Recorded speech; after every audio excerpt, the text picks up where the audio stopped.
আসসালামু আলাইকুম দর্শক, এই যে দেখতে পাচ্ছেন আমার হাতে, এই যে এটা একটা কিন্তু ওষুধের গাছ। হঠাৎ করে দেখতে পেলাম যে এই পাতাটি কিন্তু আমি মনে মনে খুঁজতেছি, অলরেডি পেয়ে গেছি। এটার নাম হচ্ছে টুনামুনি। এই পাতাটি খেলে কি হয় জানেন? আপনার পেটে যদি গন্ডগোল থাকে, মনে করেন পাতলা পায়খানা, আমেশা, পেটে গুটগুটি, মনে করেন আপনার এই ধরনের 18টা রোগের কিন্তু কাজে আসে। 18টা রোগের ওষুধ হচ্ছে এই টুনামুনি পাতা। আমরা যে গ্রামে আঞ্চলিক ভাষা বলে টুনামুনি পাতা।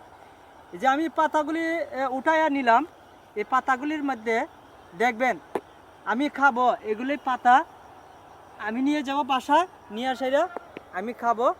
তো যাই হোক, যারা এই ধরনের পাতা পাইবেন, আমরা এই বড় বড় যে সামান্য একটু ওষুধগুলি ফার্মেসিতে চলে যায়, ওষুধ খাই। হ্যাঁ, ওষুধ তো খাবেন, কিন্তু বনাজি চিকিৎসা করবেন। আগে দেখবেন যদি কাজ না হয় তাহলে আপনি দৌড়াবেন ফার্মেসিতে।